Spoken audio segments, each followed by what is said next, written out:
Hey, welcome back. It's the Marketer of the Day podcast with the podcaster of the world, the number one podcaster as far as I'm concerned. His name is Dave Jackson. Dave Jackson is from schoolofpodcasting.com. His show has over 3 million downloads, and Dave has helped hundreds of people plan, launch, and grow their podcasts. He is the author of the book Profit from Your Podcast. Dave is a featured speaker at events, so we are going to be talking about the exciting magic, randomness, and comedy of podcasts. Dave especially says that you don't make money from your podcast, you make money with your podcast. So we'll find out about all of these aspects of the podcasting world and more. So Dave, glad to be speaking with you.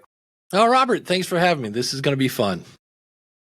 I think so. It always is, right? When you have a couple of podcasters talking podcasting, and I'm amazed at your energy with many of the things that you have going on, and you have your School of Podcasting membership, and you have like the office hours and the many meetings, and like we had one conversation a few weeks ago, and you were talking to me about all these tools and all these things to do. So I'm excited to jump into just your energy and your kind of awareness and attention. But in your own words, like, what are you all about? What has you so excited? I think I always say when you give a podcaster to a salesman, they will see it as a tool to sell. If and my background's in teaching.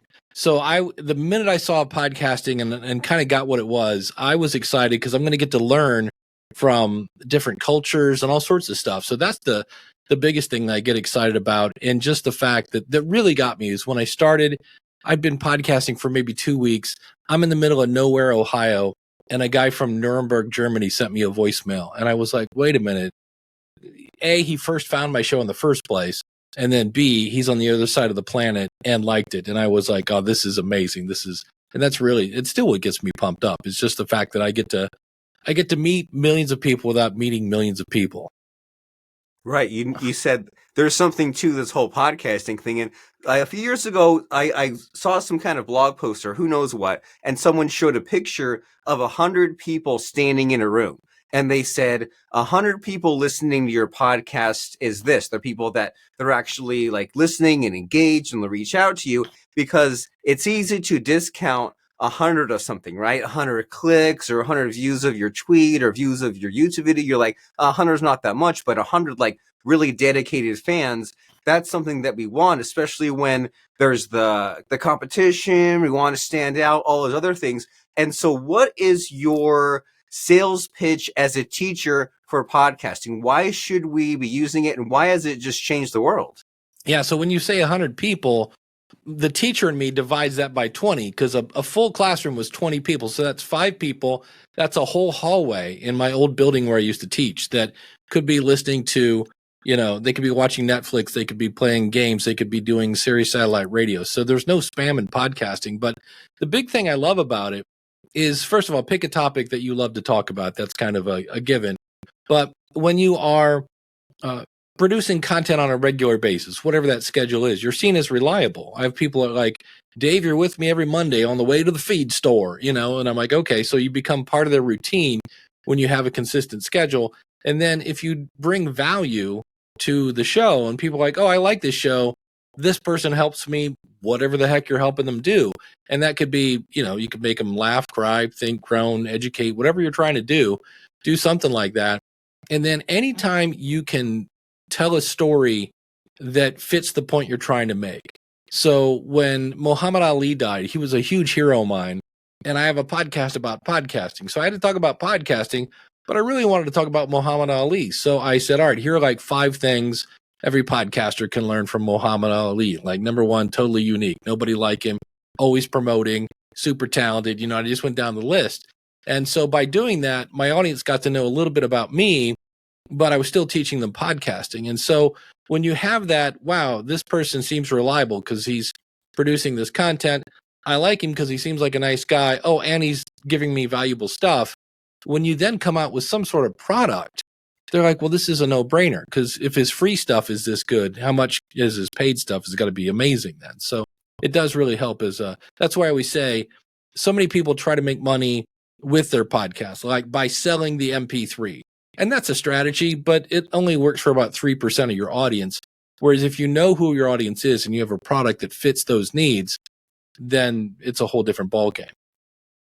I agree completely. And a lot of us take for granted when you see someone with a huge following and there's like, well, they had to do a lot to build that up. And when you say, okay, well, now I want to make some money, right? Now I want to drop some affiliate links or sell a course or something. It's like, well, what's your audience been built up to? And so you're saying that we definitely need to be consistent. And that's easily enough done, right? If you're organized, you have a schedule, you do your content somewhat ahead of time, and you're saying that we need to have this personality and that we need to figure out what people value and give that to them. And value is not just limited to just how to step by step, right? We can have the personality aspect and tell a story and dance around an idea and like working Muhammad Ali to your podcasting. And the value in there is pretty cool because then you're teaching something that sticks. And like you said, you're an educator. And we've all had those teachers where they just kind of opened up the book to chapter 7 and listed off some facts and figures. But when you made it interesting, then it stuck sometimes like years or decades later. And so you're saying that we need to have this, we need to do this podcasting. We need to be consistent. And I don't know about you, but I found the consistency comes from what we're doing here. You have different guests on your show and then you never run out of your own knowledge and there's always kind of fresh perspectives. And can you tell us about that, about just the social aspect of it, especially because maybe people say, oh, I don't know if I can work my social skills. I don't know if I can have people on my show. Like what's all the fuss about as far as having like a multi-person podcast? Yeah. So when we say value and consistency, it's great to have a consistent schedule because that leads them to, like I said, you become part of the routine, but you also have to have consistency and value. And that doesn't, like you said, it doesn't have to be, well, step A, do this, step B. If you've had a really crappy day, the way you might serve that audience is I'm funny. So you have a show where you have weird, wacky stories from the internet or whatever it is that somehow makes people laugh and forget the fact that my boss is a jerk. Like that's serving your audience. It's not always like, oh, let me show you how to, put this into this and that comes out and yay, it can be entertaining. And so, or thinking. There's a show I listened to called Leaning Towards Wisdom by a guy called Randy Cantrell. And he's just like this wise old person that just, throws these things out. And that doesn't make much sense. Now, when you do that, that's what you got to think, it's just like, and you're like, you know what? Randy's got a point. And he gets me thinking. So there are all sorts of different ways of delivering value. But, and now I forget what your question was. But I think that was it. But basically staying consistent and delivering that value. And again, putting yourself in it, because the thing that I'm starting to see is so many people are leaning hard on ChatGPT to make the content. And I'm like, because ChatGPT doesn't have any fun stories. And if you do tell it to tell me a story and then you say it's your story, there's two things that every podcaster starts with, and that's no audience and integrity. And when you start selling ChatGPT stories as your own, you're dancing on thin ice. And so for me, let ChatGPT do all the stuff that you hate doing. Let it spice up your show notes or, have it do some artwork or something like that. But you should be the source of your content, and then maybe let ChatGPT polish that a little bit. But that's the part I see that I get worried about when everybody's like, oh, I just type it in and then I read the thing that ChatGPT did. And I'm like, because there's nothing more fun than listening to someone read their podcast to you. Yeah, that's no thank you. Right. And it's like when you see enough ChatGPT, you can recognize it. When you see like this weird list and even you bring up this whole idea of having ChatGPT generate the stories for you, they're always really bad. It's always like, oh, Sarah was a single mother of 4. And it's just like, this seems like more made up than if a person made it up. And so, yeah, we need to have our personality in there. Don't use it to replace you, but use it to enhance what it is that you're already doing. And you said you forgot the question. I was just asking about like the social ability of it, right? Like you're a people person. I joined your membership site. We met, we had a conversation, and I see all these just you're eager to answer questions and people are jumping in. And so can you tell us about like, do you have any fun insights just about what you've learned or done with other people? Yeah. The beauty of it is whatever your topic is. Like I remember I helped this one guy and he goes, I want to start a podcast and talk about comic books. And he goes, I know. there's 8 million shows about comic books. He goes, but nobody in my family wants to talk about Batman. And I'm like, so I always refer to that guy as Batman in the basement because that's kind of what he was doing. But as much as we're all introverts at times, when you get around other people and you find out that, oh, you like Batman too, now you've got something to talk about. And I know Haley Radke is a person that does a show called Adoptees On. And it's all about being adopted because the only people that understand what it's like to be adopted are people that have been adopted. And there's some just heart-wrenching stories. Like you always see the after school special where they look for their biological parents and after 3 years they find them and there's a big giant hug. Well, there are times when people spend decades looking for their biological family only to get rejected again. And I'm like, oh, that hurts just to say. And they said, but there are other people in their Facebook group in this case that have gone through that. And so that's one of the great social things about it. And for me, just interviewing people, people go, should I do an interview show or should I do a solo show? And I'm like, why limit yourself? Do both. Because when you do a solo show, you increase your influence because you're just talking to that one invisible friend across your desk. And when you do a interview show, now you're growing your network. And so that whole, it's not who you know, it's who knows you. So that whatever your topic is, if it's, model trains, and you interview somebody, then somebody later goes, yeah, this thing about model trains. They go, oh, I know a guy. I that person can do that. So it's the social part that really does come into play. And just things I've done. I remember once I was in the middle of nowhere, Oklahoma, and I announced, hey, I'm going to be in nowhere, Oklahoma in October. And somebody emailed me, said, I live in nowhere, Oklahoma. Like, can I take you to dinner?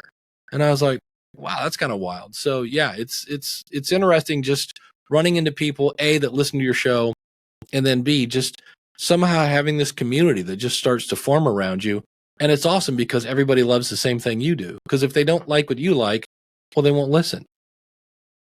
And we're definitely living in that age now where we have so many choices, right? There's who knows how many streaming networks, how many TV shows, how many movies are out. There's just so much choice out there. And so we need to be making a podcast about these things that we appreciate and enjoy. And that's a cool insight that you had there about having the mix between the solo and the interview. Don't limit yourself because you have these different benefits. And I just had a coaching call earlier today where the lady was like, well, should I have like this number of solo shows and this number of interview shows? And I'm just like, just make a mix, make whatever gets the content flowing. It's really easy to like be a perfectionist and plan all the stuff. And then it never comes to reality. Like just be imperfect and take some action. And so, but then when we're thinking about making our podcast show, the naysaying creeps in, right? The negativity. And a lot of this thing you hear a lot about is like, oh, everything's already taken. Every idea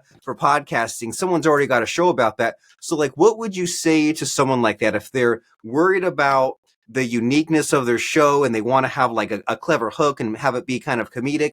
Like, what hope is there in this day and age when there's millions of podcasts? Yeah, I guess that's why there's no new books in the bookstores and there's no more new people in college playing football because, well, the pros already have all the people they need. So yeah, it's one of those things. Not everybody podcasts forever. So there are shows that will eventually they'll retire and somebody's going to have to take over that spot. And so that's the first thing. And then, like I said, I mean, every year we get bombarded with fitness, how to drop 50 pounds in 5 minutes, just, blah, blah, blah book. And it's the same message every year. And so what will happen is there are, like right now I'm middle-aged. So it's funny that most of my audience is, you guessed it, middle-aged. So you will attract people that are kind of like you in a way. Now I have younger people and I have older people and things like that. But, if I drop a Fonzie reference, nobody under 30 is going to know who that is unless they're watching Nick at Night. So I'm just myself. And by doing that, I attract the people who either like me or you don't. And you kind of have to be okay with that because we all want to be liked by everybody. But on the other hand, that's just not going to happen.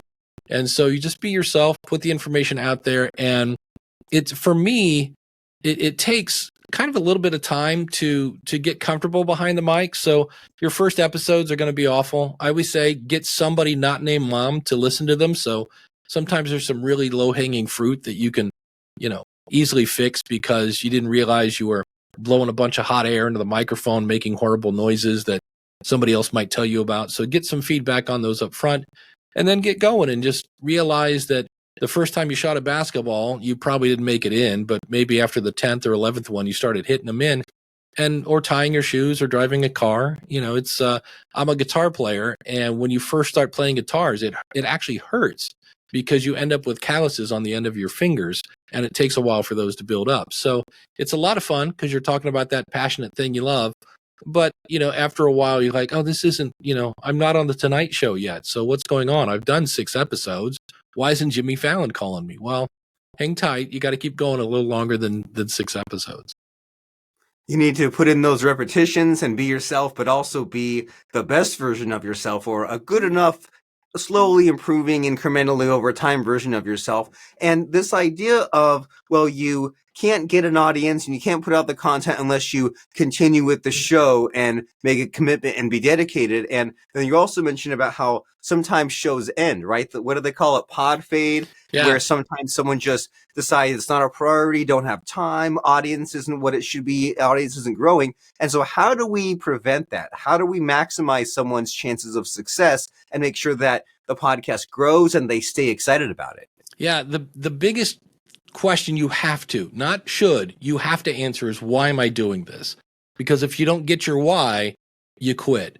So that could be, I want to be seen as an expert. I want to get the word out about my subject because nobody will give me the time of day on mainstream media. Or, I want to have a better connection with my potential customers and bring in leads. Or I just want to have fun with my friend and talk about Batman. Whatever it is, like the person that wants to talk about Batman in the basement, the minute they put out their first episode, congratulations, you have a successful podcast. You're doing exactly what you wanted to do. You wanted to talk about Batman in the basement. So you have to know that, but you also have to know who. So when you on Monday's episode, I'm going to talk about death metal. And then on Wednesday, I'm going to talk about knitting. And on Friday, I'm going to talk about golf. Like, okay, what one listener is going to listen to all 3 of those? You have to figure out who that is. And then the hard part of podcasting is, okay, what can I talk about that is going to somehow entertain and hold the attention of the who while slowly moving them to my what, whatever that is. And that's your what. And that's the part that gets kind of tricky. You have to figure out who it is, because there's a big difference. If you say, oh, it's for women. Okay, well, there's a big difference between a 23-year-old woman and a 46-year-old woman, right? They're going to have different opinions and different priorities and things like that. So the clearer you can get on your who and the clearer you can get on your why, that will get you going in the right direction. And then the thing I always tell people to do is, the minute you get any kind of positive feedback, screenshot it, do something so that you can have this little pile. So on those days when you're like, time to start the podcast, you're like, hold on. And then you go back and you read those. You're like, oh yeah, Bill in Boston. I got to do this for Bill. And it keeps you going.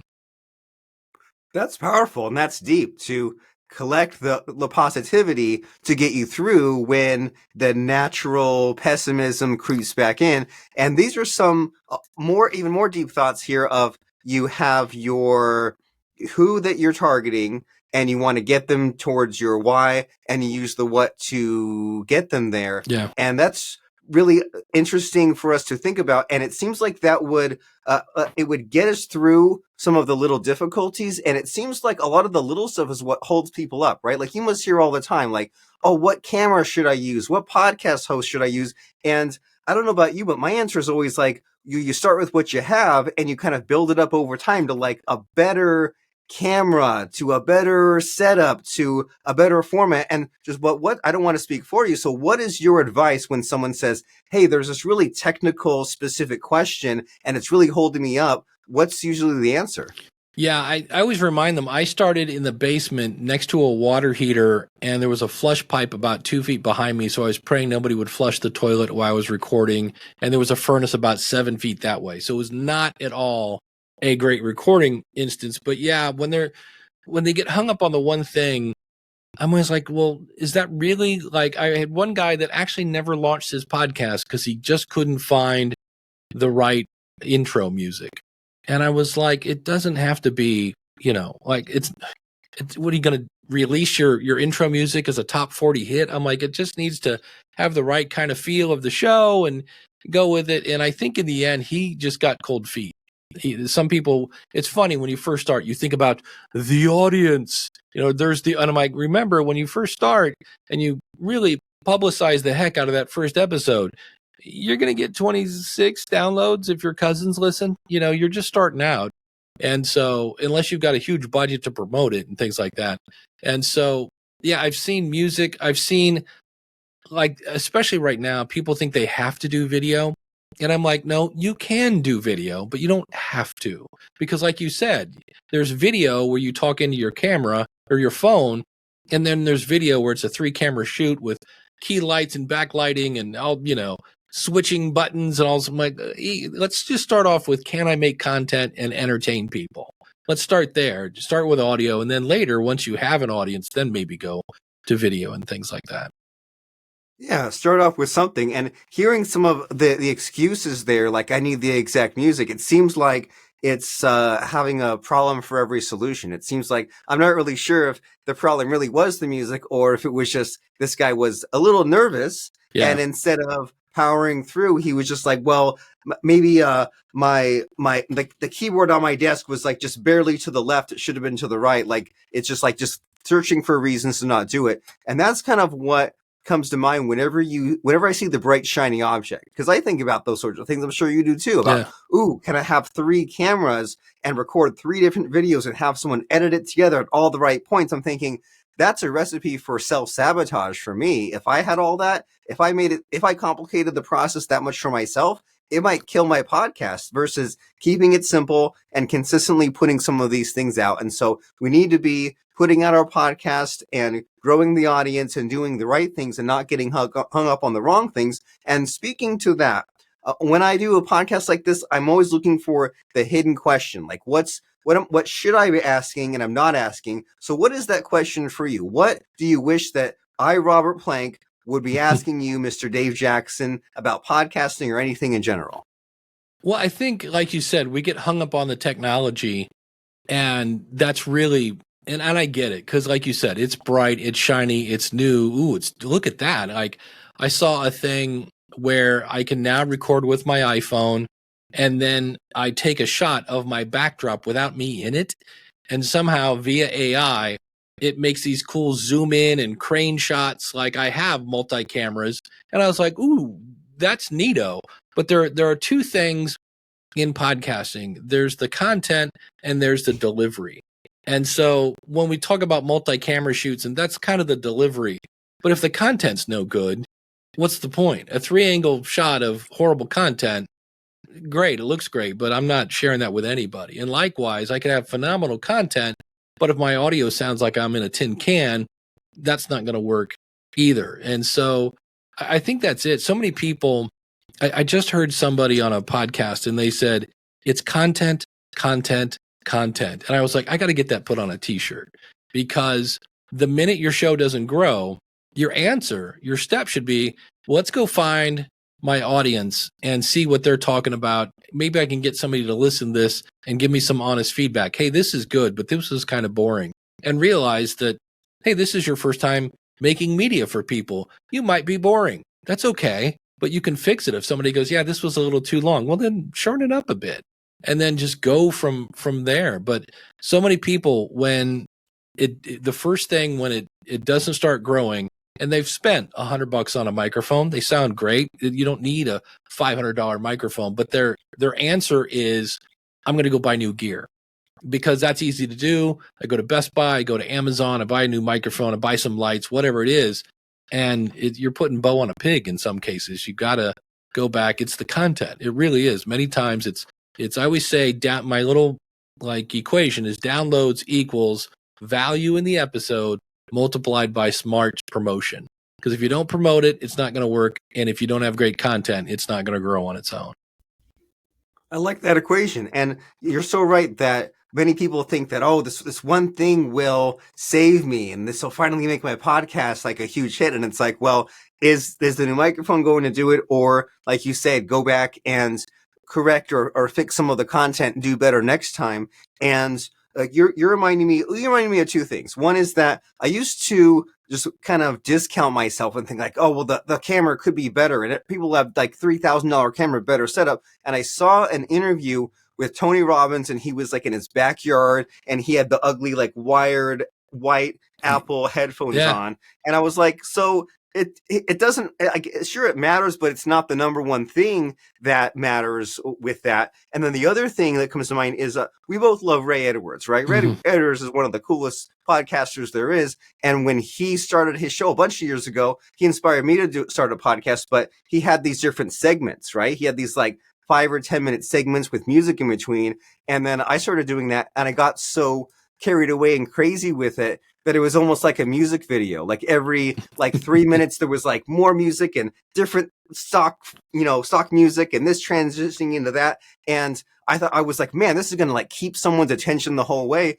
And I got complaints because it was like too much switching gears. And I thought like, oh well, even if someone's bored, something will wake them up in a few minutes. And it was like, it was too much. It was too crazy. And I think back to like the most value, like we were talking about the value a lot, the value in the interviews and podcasts and YouTubes I've seen are just like this, you and me, where there's two guys side by side and not a lot of just not really production quality, right? Not a lot of high editing, just good information, something that's helpful, something that's natural, authentic, solves some problems, entertains, call it a day, and make it happen. And so, one thing I want to get to as we're wrapping up here, though, is you mentioned promotion. And so we're always thinking about the promotion, right? The SEO, getting your guests to promote, be on different platforms, follow up, build your list. What is your favorite way of promoting, or what are we maybe missing that we all should be tapping into growing a show? Yeah, it's hard to do because there aren't that many of these to do it. But what I've been doing when I get asked to speak at places, I'll start off and I'll say, this is going to be kind of weird, but if you have no idea who I am, like if you've never seen me, never heard me speak, I'm not offended. Please raise your hand. And if you do know who I am, please keep your hand down. And I'll turn around and take a picture. And there'll be, 70, 80 people, however many people are in the room with their hand up. And I'm like, that's how you grow your audience. You get your stuff in front of people that need to hear it. So that's happy. That's happening if you want to get it. But again, there's only so many stages. So from there, like, okay, I need people that listen to podcasts. So I try to find other shows that are similar to mine and then reach out to the person and say, hey, are you accepting guests right now? And then if they say yes, I'm like, what format do you want the information in? And then if they say, oh, well, whatever, a PDF, or just send me a paragraph or a link or whatever it is, because I get so many, and then I will send them a personal message. I'll go over and I'll listen to their show. And I'm like, I see where you talked about, this or that. Have you ever talked about this? This is what I do. And I think it would serve your audience if they knew about this, because that podcaster wants to know, their goal is to serve their audience. So if another guy comes up next to them and goes, I can help you serve your audience, then they're probably going to get you on their show. But it takes time to do that. So everybody likes to do the spray and pray, which is, hey, love what you're doing over at the show. It's great. And then 15 paragraphs of how great you are. And I'm like, no. My name's Dave. Not that I'm an egomaniac. And which show? I have about 4. So that's always an instant, okay, and you're in the spam folder now. So thanks for that. So anytime you can get in front of people who listen to podcasts, that's great. Start a newsletter, even if it's my actual newsletter is about a paragraph and a half, and then it's just links of here's what I've been doing. But I'm amazed at how much traffic I get to my website. And as much as people go, rate and review me, it helps me get found, because it doesn't help you get found. It's social proof. I'd rather ask them to join my email list, where I can then ask them to follow the show, buy my products, whatever it is. So I'm a big fan of start the newsletter to get going. And that can then, lead to other people. And the other one is, and it sounds silly, slowly, specifically, and confidently ask them to share the show. Because I hear people like, hey, like if you kind of want to, like, you don't have to, but like, my website.com. Okay, well, thanks. And you're like, wait, what was that? Whereas if you said, hey, we're wrapping up the interview here. If you like this particular interview with Dave Jackson and you want to maybe share it with somebody who is also thinking of starting a podcast, could you do that for us? It'll help us grow the show, or just send them to our website at yada.com. And asking people, which you kind of go, well, yeah, all right, but do it in a slowly, specifically, and confidently do that. I mean, if you think about it, if you watch every YouTuber, they're like, subscribe, and smash the bell. And it's like, oh, wait, I can subscribe to these. There's a subscribe button on you. I've never heard of this. Well, we all know what the subscribe button is. So why do people ask us to do it? Because it works. So ask your people to share it and make an easy page on your website. So please do not say, find us wherever you find your podcast, because most search in apps is horrible. And you're competing in that search against about 300,000 podcasts that are active. So have a page, yourwebsite.com/follow, where you've got your Apple and your Spotify and Amazon and maybe a couple other ones there. Make it easy to follow a show. I could go on for hours on that answer.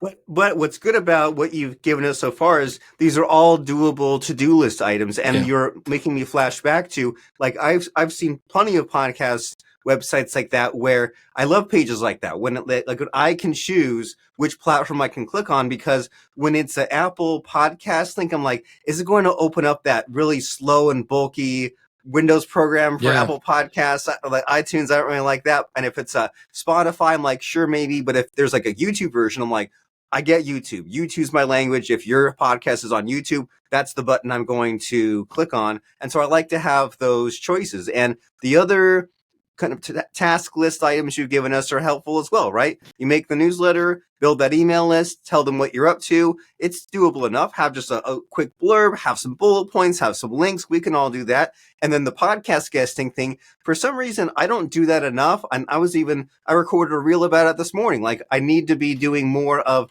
getting myself on other shows. And I think maybe what's been blocking me is the spray and pray thing. And so I like your advice there about listen to a show or two of theirs and approach them from the angle of, well, you're a podcast host and you want to help your audience and you talk about this similar subject, and I want to help you help your audience by being on and delivering some value. And these are all doable things and all things that we should and could be doing. But because we're on a podcast interview right now, it's a little superficial, right? People listen to a podcast, they get some ideas, some insights, but they don't necessarily get the solution. They don't get the app or the membership site or the book. And so now it's plugging time, right? You mentioned before about how you don't just sheepishly say subscribe or share it, but plug a real dang URL. And my real dang URL is dfypodcast.com. And your real dang URL, Dave Jackson, is schoolofpodcasting.com. So what's the next step, logical call to action if someone listens to our interview here and they're amazed and enthused about what's possible? They want to find out more about this intriguing Dave Jackson guy who repaints his front house steps. Where should they go? What should they do? Yeah, go over, since you're a listener, go to schoolofpodcasting.com/listener. That'll save you a little bit on either your monthly or yearly subscription. And that subscription comes with not a 7-day, not a 14-day, but an actual 30-day money-back guarantee. So if on day 27 you're like, yeah, this podcasting thing isn't really for me, you can join worry-free. I'll give you your money back and wish you well as you go on to some other hobby or something like that. So yeah, schoolofpodcasting.com/listener. And what is School of Podcasting all about? What's the fuss about? Yeah, it's courses is the first part. So you've got from planning your podcast to choosing the gear. If you don't have one, how to build a website, how to do interviews, really from step A all the way to world domination. It's in the courses.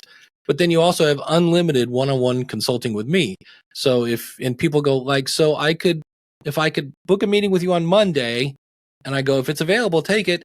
And they're like, okay, but could I do that then on Wednesday? I go, if it's available, take it. And they're like, but what if I wanted I'm like, if it's available, take it. And so far, I'm not having any problem. Like, I've never had somebody go, I can't find a time to book you. I do a lot of asynchronous kind of training. I use an app called Volley, and that's great for people that are like, Dave, I'd love to do one-on-one with you, but I'm in Britain and it's 3:30 in the morning. And I'm like, hey, here, let's do it this way. So there's that. And then the community is a lot of fun. I just had group coaching last night. And a lot of that is just open Q&A, but it's also, we have a new member of the School of Podcasting is the art director on Chicago PD, the TV show. And so, she was sharing some insights on that. We've got retired pastors, we've got comedy writers, we've got accountants. We've got video people, we've got Robert in there, which is great. So it's the community to me is one of my favorite parts. So it's there's a lot there to do. And like I said, if you don't like it, stick around for 29 days and I'll give you your money back. Very cool. And you're a true teacher, right? And you know that there are multiple ways of learning. Sometimes in school, you take the test, you read the textbook, you do the homework, you listen to the lecture, you watch the video. And the same way in School of Podcasting, you take the course, you do the one-on-one with Dave, you do the group sessions and things like that. So that way you can hit it from these different angles and you can make sure that your podcasting journey succeeds and you're not just someone that's, woulda, shoulda, coulda, wants to have a podcast someday. Maybe you watched a couple of videos on YouTube and wondered why it never really happened. It didn't stick because you didn't really commit, right? You didn't really join the school of podcasting and you weren't around these people that were really are excited about podcasting. And as we mentioned, I think we mentioned it earlier about this idea of different people doing different things with their podcast. And sometimes that kind of gets you excited about what you can do. And it's not just some other boring, accounting podcast. You kind of can make it exciting and kind of jazz it up in your own way. And so as people are heading towards schoolofpodcasting.com/listener, I'm really curious about just a final soundbite or a final life or business or podcast insight from you. So do you have anything as far as like a insight quote or lesson or something like that to share with us for one final podcasting soundbite to end with a bang instead of a whimper? Yeah, for me, I got fired from my first job because I was painfully shy. I would have a hard time talking to the customers. I mean, I put the capital I in introvert. And the teacher that got me the job, I was in high school, and he said, "Look, Dave, you need to be more like your buddy Scott." And my buddy Scott is monkey hour all the time. Like he puts the E in extrovert. And I was like, that's just not me. He's like, all right. He's like, just act the way you want to be. And someday you will be the way you act. Now, today we call that fake it till you make it, but it worked. And so you don't have to be great to start, but that's a Zig Ziglar line. You don't have to be great to start, but you do have to start to be great. And Garth Brooks, Tom Hanks, Meryl Streep, Sir Brian May, the guitar player of Queen, all those people have imposter syndrome. Like Tom Hanks was on the Today Show and he said, every time I finish a movie, I'm assuming that's my last one and no one will ever hire me. So if you have that in your head of like, why would anybody listen to you? Well, there are a lot of really famous people that feel that exact same way. And you'll be surprised. It's always kind of funny because people start and they're like, nobody's going to listen to me. And so they're worried about nobody listening. And then all of a sudden they're like, Dave, I just went over like 100 downloads. And I'm like, yeah. And they're like, yeah, people are listening to me. And that then makes them kind of freak out. They're like, oh, the people are listening to me. I'm like, yeah, isn't it fun? So don't be afraid. Come on over and start because it's kind of a bumper sticker joke, but you'll either end up with a great podcast or a great story about that time when you started a podcast. So come on over and have some fun. I love it. We need to have fun, and I can definitely relate to the shyness and the being stuck in your head and the self-pity, self-sabotage, all that bad stuff, and wanting to be that more extroverted person. And you think, well, you can change. It won't be instant, but what would you have to do in order to change? You'd have to have some different behaviors, different thinking, take some risks, and for that middle part, fake it till you make it. And even though it doesn't feel genuine at first, just act that way. And then eventually you'll have fun doing it and you'll get the results that you want to have when you are shy and you're in your little box and you think, hey, that person who can just talk to anyone, why can't I do that? Well, podcasting is a great way to get yourself on that track, to get out of your comfort zone, to speak with strangers, to build your audience, including those people from middle of nowhere, Oklahoma. And you can start on that journey by going to schoolofpodcasting.com/listener. Mr. Dave Jackson, who is part of the tech support team on Libsyn, he is your guy. He's even been inducted into the Academy of Podcasters Hall of Fame. So he is the foremost expert for you to walk through that whole roadmap that he described, from the equipment to the show to the hosting to recording the content. Schoolofpodcasting.com/listener is the place to go. You'll be glad you did. And thank you very much, Mr. Dave Jackson, for showing up, giving us some cool insights, some fun stories, analogies, all of it. I had a blast. I hope you did too. Oh, Robert, always great hanging out with you, buddy. Appreciate it.